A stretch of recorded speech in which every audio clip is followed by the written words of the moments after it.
ملی وائس کے عالمی شب روز بلیٹن میں عبدالوہاب آپ کا خیر مقدم کرتا ہے۔ السلام علیکم ناظرین، اس بلیٹن میں ہم بین الاقوامی پس منظر سے خصوصی طور پر عالم اسلام کے حوالے سے مصدقہ اور منفرد خبریں دیکھیں گے، لیکن اس سے قبل ڈالتے ہیں ایک نظر خبروں کی اہم سرخیوں پر۔ بھارتی کسانوں کے سامنے جھک گئی مودی سرکار، تینوں متنازع زرعی قوانین واپس لینے کا کیا اعلان۔ صہیونی دہشت گردی کو جگ ظاہر کرنے والی فلسطینی صحافی سمیت پیگاسس کو بے نقاب کرنے والی ٹیم کو صحافتی بہادری کا ایوارڈ۔ یو اے ای اور اسرائیل مل کر تیار کریں گے غیر انسانی فوجی اور تجارتی جہازوں کے ڈیزائن، معاہدے کو ملی منظوری۔ پاکستان میں ریپ کو روکنے بنایا گیا سخت قانون، ریپسٹ کو دی جائے گی کیمیائی آختہ کاری کی سزا۔ اور مغرب کے مشرق وسطی پر مظالم ہو رہے بھاری، مہاجرین کی بڑھتی تعداد سے یورپ کو تشویش۔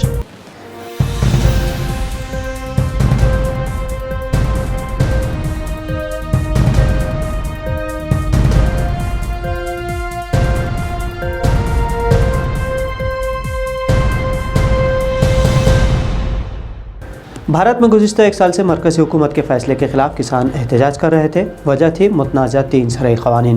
سال بھر میں کسانوں کے احتجاج کو دیکھ کر اب بھارتی مرکزی حکومت کسانوں کے سامنے پسپا ہو چکی ہے اور وزیر اعظم نریندر مودی نے تینوں زرعی قوانین واپس لینے کا اعلان کر دیا ہے۔ مودی نے کہا کہ تینوں قوانین کی منسوخی کے لیے پارلیمنٹ میں نیا بل بھی لائیں گے۔ نئی دہلی کی سرحدوں پر متنازع زرعی قوانین کے خلاف کسان ایک سال سے احتجاج کر رہے تھے اور اپنے احتجاج میں کسانوں نے سپریم کورٹ کا فیصلہ آنے سے پہلے تحریک کو مزید تیز کرنے کا اعلان کیا تھا۔ حالانکہ مرکزی حکومت کے ساتھ ساتھ کسانوں کے احتجاج کو بند کرنے کئی سازشیں بھی کی گئی۔ ایک ماہ قبل ہی بی جے پی سے مرکزی وزیر کے بیٹے نے کسانوں کو اپنی گاڑی سے کچل دیا تھا، لیکن ضمنی انتخابات میں بی جے پی کی زبردست ہار اور یو پی میں مودی یوگی لہر ختم ہوتے دیکھ یہ فیصلہ لینے کی بات کہی جا رہی ہے۔ کسانوں کے سامنے مودی حکومت کی پسپائی سے کسانوں نے اسے جمہوریت کی جیت اور مودی حکومت کی ہار سے تعبیر کیا ہے۔ ایک سچی صحافت کسی بھی ملک اور سماج کو آئینہ دکھاتی ہے اور اس لیے صحافیوں کی حوصلہ افزائی کے لیے مختلف سطحوں پر ایوارڈز بھی دیے جاتے ہیں۔ صحافیوں کی بین الاقوامی تنظیم رپورٹرز وداؤٹ بارڈرز کے پریس فریڈم ایوارڈز برائے سال 2021 کا اعلان کر دیا گیا ہے۔ سال 2021 کے لیے پریس فریڈم ایوارڈ حاصل کرنے والوں میں اس سال اسرائیلی ظلم و ستم کو بے نقاب کرنے والی فلسطینی خاتون اور ایک چینی رپورٹر کو کورونا وائرس کی رپورٹنگ اور پیگاسس سافٹ ویئر کی سازش کو جگ ظاہر کرنے والی پوری عالمی ٹیم کو دیا گیا ہے۔ فلسطین کی صحافی خاتون مجدلینا حسینہ کی اسرائیل پر ناقدانہ رپورٹس عالمی شہرت کا باعث بنی۔ اس کے سبب وہ صہیونی حکومت کے نشانے پر ہے۔ اس کے علاوہ کورونا وائرس کے ابتدائی دور میں چین میں بے باکانہ رپورٹنگ کرنے والی خاتون سمیت پیگاسس کی عالمی جاسوسی کو منظر عام پر لانے والے 200 سے زائد صحافیوں کو بیک وقت پریس فریڈم ایوارڈ سے نوازا گیا۔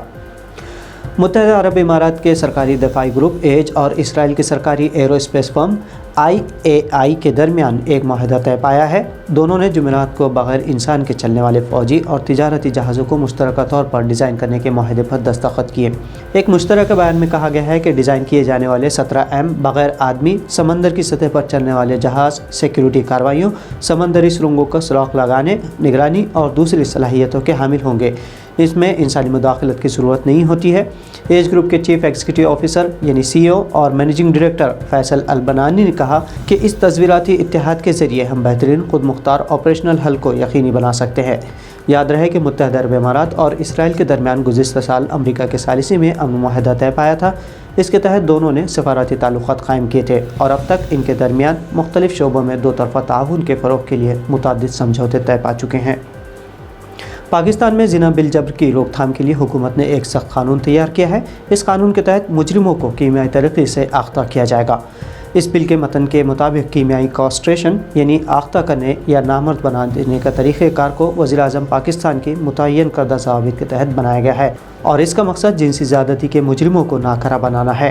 کیمیائی طریقے سے کسی مجرم کو آختہ کرنے کے اس عمل میں انتظامیہ دوائیں فراہم کرے گی، جس سے میڈیکل بورڈ کے ذریعے متعلقہ مجرم کو آختہ کیا جائے گا۔ حالانکہ ریپ کے خلاف سارے عالم میں تشویش کی لہر ہے اور خود پاکستان میں بھی کئی تنظیموں نے مسلسل ریپ کے خلاف احتجاج کیا ہے، لیکن اب یہی تنظیمیں دوہرا رویہ اختیار کرتے ہوئے اس بل کے خلاف احتجاج کر رہی ہیں۔ یورپ سے جرمن چانسلر اینگلا مرکل نے کہا ہے کہ یورپ کو تحقیق اور ترقی کے شعبے میں چین کے ساتھ ساتھ تعاون ختم نہیں کرنا چاہیے۔ عنقریب اپنے عہدے سے رخصت ہونے والی جرمن چانسلر مرکل نے خبر رساں ادارے رویٹرز کے ساتھ ایک انٹرویو میں کہا کہ چین کے ساتھ کشیدگی کے باوجود جرمنی اور یورپ کے لیے تحقیق و ترقی کے شعبے میں چینی اداروں کے ساتھ تعاون کی اپنی اہمیت ہے۔ مرکل نے کہا کہ چین کی جانب سے جرمن اداروں میں جاسوسی اور ٹیکنالوجی کی چوری جیسے امور پر خدشات کے باوجود چین سائنسی اور صنعتی شعبوں میں جرمنی اور یورپ کا اہم پارٹنر ملک ہے۔ مغربی طاقتوں نے مسلسل حملوں سے گزشتہ 2 دہائیوں میں مشرق وسطیٰ کے کئی مسلم ممالک کو تحت تحق کیا ہے۔ لاکھوں شہریان قتل کر دیے گئے اور انسانی حقوق کا ڈھنڈورا پیٹنے والی حکومتیں مشرق وسطیٰ پر اپنے جرم چھپا دیتی ہے۔ کئی مسائل کے سبب مشرق وسطیٰ خاص کر عراق اور افغانستان پر امریکی حملوں کے بعد یہاں سے ہزاروں افراد یورپی ممالک میں ہجرت کرتے ہیں۔ اس میں کئی افراد غیر قانونی طور پر نقل مکانی کی سمت میں پکڑے بھی جاتے ہیں۔ اپنے کیے کے سبب یورپی ممالک اب ان مہاجرین سے بھی پریشان ہیں۔ بیلاروس اور پولینڈ سے کئی افراد جو عراق اور افغانستان سے یورپی ممالک میں داخل ہو رہے تھے، G7 گروپ نے ان دونوں ممالک کو نشانہ بنائے رکھا ہے۔ دنیا کے 7 صنعتی ترقی یافتہ ممالک نے بیلاروس پر یہ الزام عائد کیا ہے کہ وہ یورپ کو تارکین وطن کے ایک نئے بحران سے دوچار کرنے کی کوشش میں ہے۔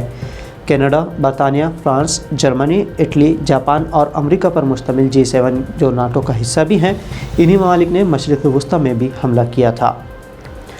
تو ناظرین، اہم بین الاقوامی پس منظر سے مصدقہ خبروں کے ملی وائس کے عالمی شب روز بلیٹن میں آج اتنا ہی۔